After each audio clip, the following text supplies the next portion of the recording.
U.S. allies issue joint statement backing Panama against China's economic pressure. The United States and 5 Latin American and Caribbean nations issued a joint statement on April 28 backing Panama over China's retaliatory measures after the Central American nation terminated concessions held by Hong Kong-based CK Hutchison to operate 2 Panama Canal ports. In the statement, the United States, Bolivia, Costa Rica, Guyana, Trinidad and Tobago, and Paraguay said they were closely monitoring what they described as China's economic pressure targeting Panama and its actions affecting Panama-flagged vessels. Panama is a pillar of our maritime trading system, and as such must remain free from any undue external pressure. Any attempts to undermine Panama's sovereignty are a threat to us all, they stated. The countries accused China of attempting to politicize maritime trade and infringe on the sovereignty of the nations in the hemisphere and affirmed their support for Panama. The sovereignty of our hemisphere is non-negotiable, U.S. Secretary of State Marco Rubio said in a post on X. We are deeply concerned by China's targeted economic pressure after the Balboa and Cristobal terminals decision. We stand in solidarity with Panama. Panama's Supreme Court ruled in late January that the concessions held by Panama Ports Company, a unit of CK Hutchison, for the Balboa and Cristobal terminals in the Panama Canal were unconstitutional. The ruling followed an audit by Panama's comptroller, which alleged irregularities in the 25-year extension of the 2021 concession.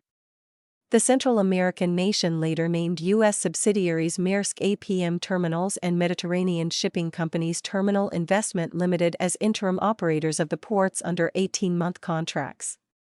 Following the ruling, the Federal Maritime Commission, an independent federal agency regulating the U.S. international ocean transportation system, said on March 26 that China has increasingly detained Panama-flagged vessels under the guise of port state control.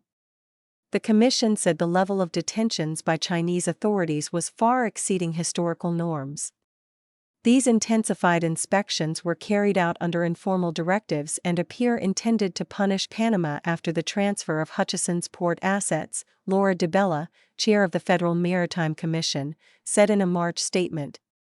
Given that Panama-flagged ships carry a meaningful share of U.S. containerized trade, these actions could result in significant commercial and strategic consequences to U.S. shipping.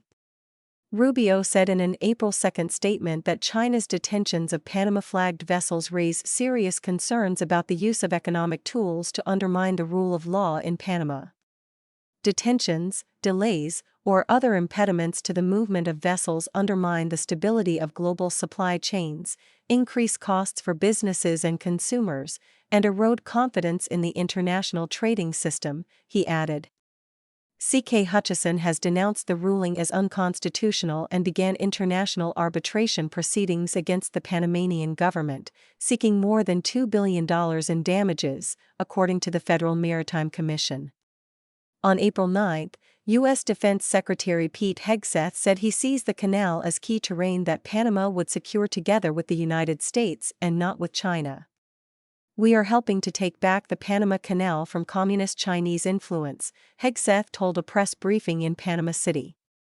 U.S. and Panamanian officials signed a memorandum of understanding on bilateral security matters in the region that will help expand joint training exercises between the two countries and improve overall interoperability between their military forces, Hegseth said at the time. The agreement will also re-establish a rotational joint presence at a handful of previously operational U.S. military installations, including Rodman Naval Station, Howard Air Force Base, and Fort Sherman. Hegseth noted that jungle operations would be revived at an operations center, allowing U.S. and Panamanian troops to train side by side. Last year, U.S. President Donald Trump said he wanted to return the Panama Canal, one of the world's most strategic shipping routes, carrying about 5% of global trade, to U.S. control.